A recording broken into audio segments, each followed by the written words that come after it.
bienvenue dans cet épisode de Ta Pause Sexy.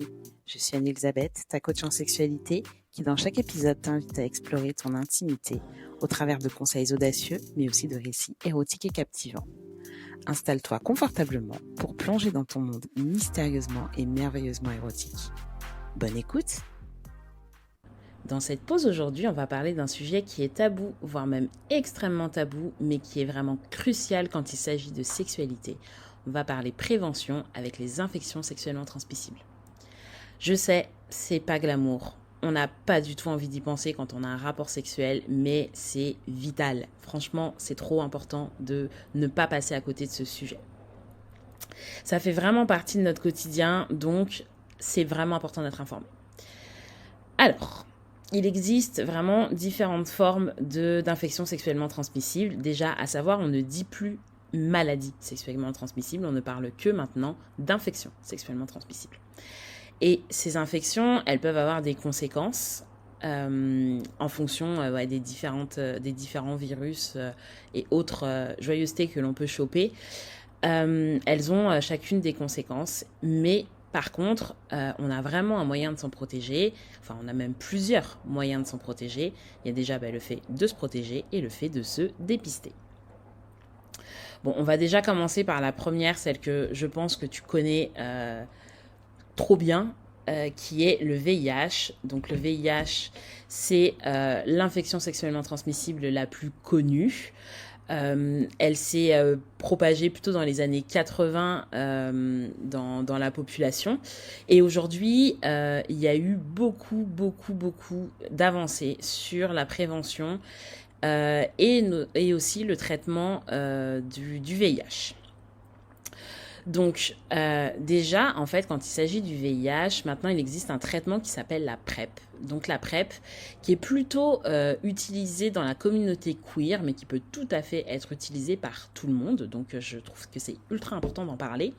Donc la PrEP, c'est un médicament et un traitement qui va être préventif. Donc c'est pour éviter de choper le VIH. Et ça, c'est quand même plutôt très cool quand on y pense. Je suis pas preneuse, mais je me suis un peu renseignée sur le sujet du coup.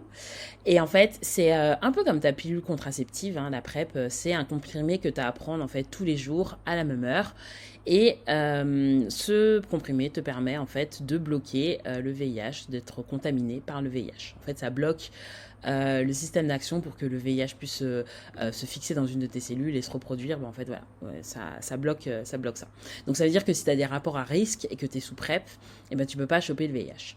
Donc, ça, c'est cool, mais ça y a un truc qui a été bien compris dans la communauté et qui fait qu'aujourd'hui, quand on est sous PrEP, on a tendance à se dire j'ai plus trop besoin de me protéger.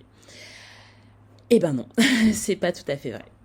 Avant de passer à d'autres IST, on va aller un peu plus loin en ce qui concerne le VIH, en sachant qu'aujourd'hui, le VIH, si tu étais amené à être contaminé, donc c'est bien évidemment un choc, etc., et je ne le souhaite à personne, mais ce qu'il faut savoir, c'est qu'en termes de traitement, les choses ont beaucoup évolué, et aujourd'hui, c'est tout à fait possible en fait de vivre avec le VIH sans pour autant développer le sida, donc le sida qui est la maladie qui découle de l'infection au VIH, mais qui vient après plusieurs années.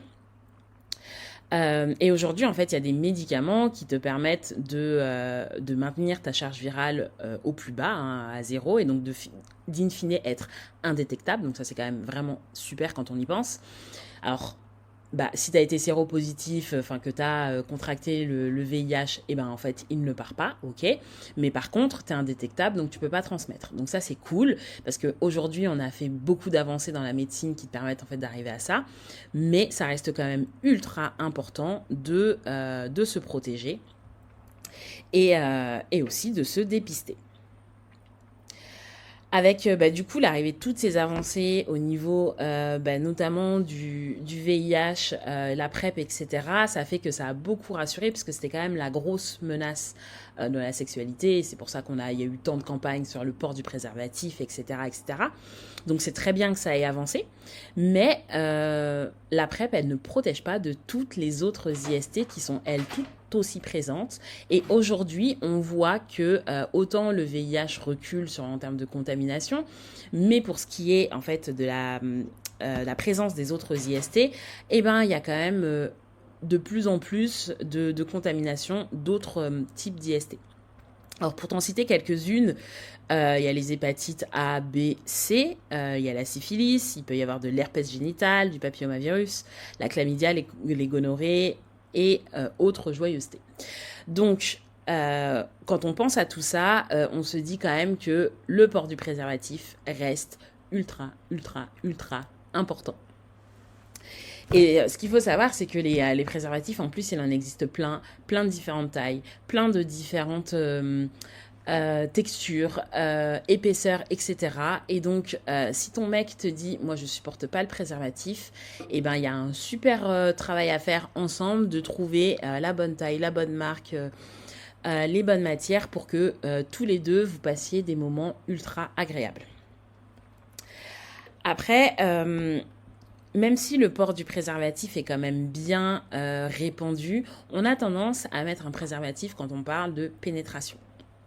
Et en fait, malheureusement, il y a beaucoup de ces IST qui sont aussi transmissibles pour tout ce qui va être le sexe oral. Donc, quand je parle de sexe oral, je parle de cunnilingus, fellation, anulingus, par exemple. Et donc, en fait, il est aussi nécessaire de se protéger dans la pratique du sexe oral, justement pour éviter la transmission de toutes ces autres IST. Et aussi, la chose qui est extrêmement importante, c'est de se faire dépister. Car oui, on est en France et on a vraiment la chance d'avoir accès au dépistage de manière rapide, facile et gratuite. Donc, c'est ultra, ultra important de se dépister. Donc, comment est-ce qu'on peut faire pour se faire dépister ? Déjà, c'est soit d'aller chez son médecin, demander une ordonnance, laboratoire d'analyse médicale, et tu vas te faire dépister. Ou sinon, tu as des centres qui s'appellent les CEGID, qui sont des centres gratuits d'information, de dépistage et de diagnostic, où là, tu peux y aller pour aussi faire ton dépistage. Il y a aussi les plannings familiaux. Enfin, il y a quand même plein de moyens de le faire. Donc, il n'y a aucune raison de ne pas se faire dépister. Après, quand est-ce qu'il faut se faire dépister ? Alors, dans les recommandations, pour se faire dépister, on va parler de tous les 3 mois quand tu as une sexualité multipartenaire. Donc, voilà, tu couches avec plein de personnes différentes, peu importe la fréquence, mais bon, voilà, tu couches avec des personnes différentes, tu es vraiment multipartenaire. Là, on va te recommander de te faire dépister tous les 3 mois.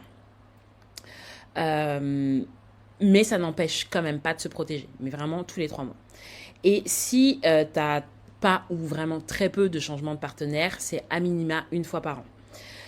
Je sais que tu te dis, ouais, mais moi, je suis avec mon copain depuis longtemps, on est en relation exclusive, blablabla, tout ça, donc pas besoin. Dans les stats, ça indique quand même qu'il y a 40% des personnes qui sont en relation exclusive, qui sont déjà allées voir ailleurs. Donc, par simple principe de précaution, c'est tout de même bien de se faire dépister 1 fois par an. Ensuite, en termes de dépistage, ce que tu dois faire ou demander, c'est une prise de sang, mais pas que. Il y a aussi prélèvement vaginal, anal, pharyngé et urinaire aussi, pour justement pouvoir te tester sur tous les germes, toutes les petits, nos petits soucis du quotidien.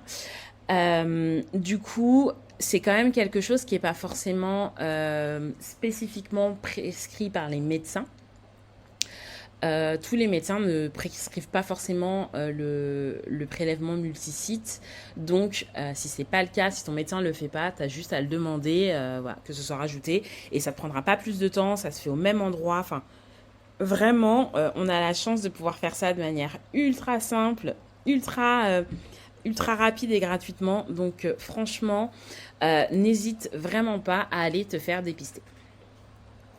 Bon, maintenant, ceci étant dit, on parlait un petit peu de ça avec des amis la dernière fois. On parlait de des IST, de copines qui avaient déjà chopé des IST, etc.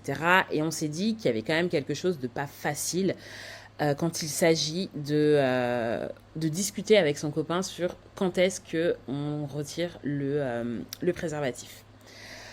Ça, j'ai envie de dire que c'est vraiment de la responsabilité et selon l'envie de chacun en fait. Déjà, à quel moment tu te sens assez en confiance pour ne plus porter de préservatif, tout en sachant qu'il y a aussi toute la question de la contraception que j'aborderai pas forcément dans ce podcast, mais qui vient aussi rentrer dans cette décision de retirer ou non le préservatif.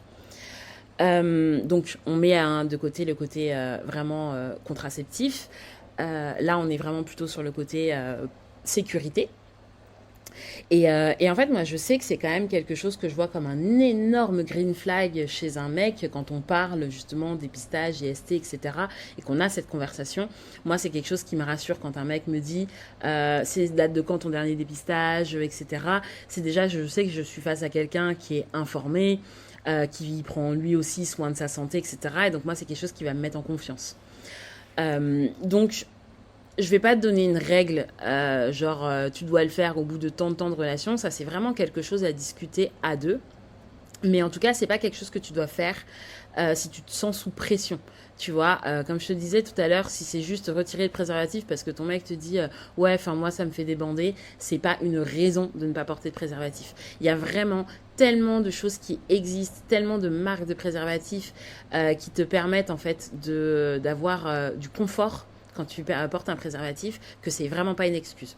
Et pour te donner un peu une idée de ce que tu peux faire, c'est que en fait sur les marques de préservatifs, tu as en fait la taille qui est indiquée. Donc la taille, elle ne dépend pas du tout de la longueur parce que au final, ça, la longueur est très très longue. Je pense que tu as déjà vu sur Instagram et autres réseaux des gens qui mettent leurs pieds, leurs mains, etc., qui arrivent à rentrer vraiment leurs pieds jusqu'à mi-mollet un préservatif. Bah, du coup, ça te montre que en fait, c'est quand même bien extensible et que globalement, tous les mecs peuvent en porter. Maintenant, il peut y avoir des problèmes d'inconfort parce que en fonction en fait de la circonférence du pénis, ça peut être plus ou moins agréable.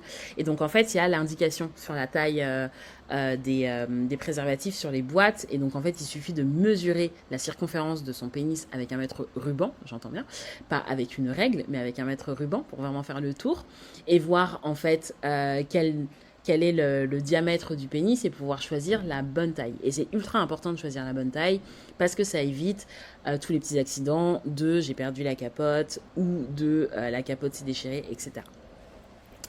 Voilà, alors c'est tout pour aujourd'hui. C'était un sujet pas forcément le plus glamour et le plus excitant, mais qui est ultra important. Et dernière petite chose, ça peut avoir vachement d'impact sur ta libido. Le fait d'être stressé par le fait de choper une maladie, ça peut clairement te couper l'envie, le désir, etc. Donc, prends bien soin de toi et va te faire dépister.